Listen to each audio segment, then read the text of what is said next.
మత్తయి సువార్త 16వ అధ్యాయము 18, 19 వచనాలను ఒకసారి మనం చదువుకుని ముందుకెళ్దాం. మరియు నీవు పేతురు,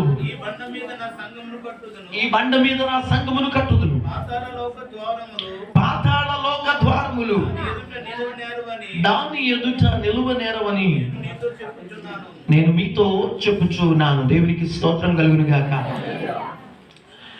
I will build my church. నీవు పేతురువు, ఆ బండ మీద నేనేం చేయబోతున్నా తెలుసా? సంఘమును కట్టుదును.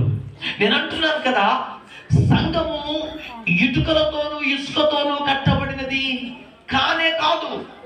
సంఘము ప్రియమైన వాళ్ళరా, ఇలా రూఫ్ వేయబడి 4 గోడల మీద కట్టబడింది మాత్రమే సంఘము కాదు.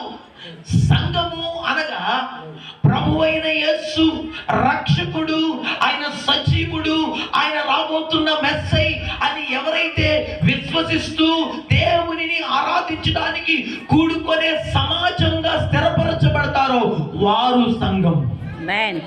దేవునికి స్తోత్రం. అందుకనే నూతన నిబంధనలో సంఘానికి ఒక పేరు ఇచ్చారు గ్రీకు పదంలో. దానిని ఎక్లీషియా అని పలకబడుతుంది. అంటే a group of people gathered for a particular purpose to worship the Lord. దేవుని ఆరాధించడానికి, దేవుని నామ ఘనత కొరకు ప్రత్యేకించబడటానికి కూడుకొనిన ఒక ప్రత్యేకమైన అసెంబ్ల్డ్ అయిన దేవుని జనాంగము. దేవునికి స్తోత్రం కలుగునుగా. చాలా మంది అంటారు ఈ లోకంలో, మాది చాలా పెద్ద చర్చ్ అండి, కానీ అందులోకి వెళితే బెంచీలు కనబడతాయి, మనుషులు 4, 5 అక్కడ పొయ్యిరాళ్ళ కనబడతా ఉంటారు. And they claim it that's a very big church. Why do they call that? ఎందుకు వారు అలా పిలుస్తూ ఉన్నారు? ఈ లోకంలో భౌతికమైన గోడలే సంఘము కాదు అని బైబిల్ చెప్తుంది. బట్ కానీ దీనిని ఎందుకు మనం హానర్ చేస్తా ఉన్నాము, దీనిని ఎందుకు మనము ప్రతిష్ఠ చేస్తా ఉన్నాము అంటే, సజీవమైన దేవాలయములు ఒక చోట కూడుకోవడానికి అవసరము. ఎండ నుండి, వాన నుండి, చలి నుండి కాపాడబడటానికి ఒక ప్లేస్ మనకి అవసరమై ఉంది. అదే నేడు మనం పిలుస్తున్న చర్చ్. కానీ ప్రియమైన వల్ల దేవుని ఉద్దేశం ఏంటో తెలుసా? నేను నా సంఘమును కట్టుదును అని అన్నాడు. కాబట్టి ఆ సంఘము ఎలా కట్టబడాలి, ఎందుకు అని అంటే ప్రియులరా, దేవుని స్వరానికి అనుకూలంగా ఉండే సంఘముగా మనం ఒక్కొక్కరము నిర్మించబడుతూ ఉండాలి అని క్రీస్తు రాయబారిగా నేను మీకు తెలియపరుస్తున్నాను. Why do we have a mandiram? ఎందుకు మనకి మందిరము అవసరం? People should have access to God and to have a forgiveness. మొదటి రాజులు రాసిన గ్రంథము 8వ అధ్యాయము 30వ వచనానికి ఒకసారి బైబిల్ గ్రంథాన్ని తెరుద్దాం. చదవండి ఒకసారి త్వరగా. 1 Kings chapter 8 verse 30. ఇశ్రాయేలీయులకు నీ జనులలో ప్రతి మనిషి తన మనోవ్యాధిని తెలుసుకొనును కదా.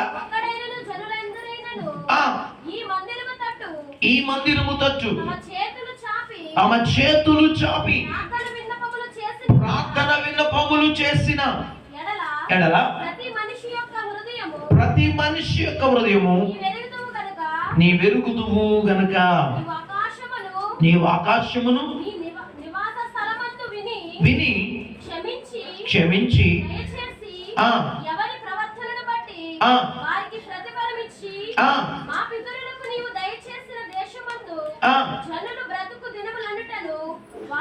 దినములన్నిటను వారుని యందు భయభక్తులు కలిగి ఉండునట్లు దేవునికి స్తోత్రం కలుగును గాక.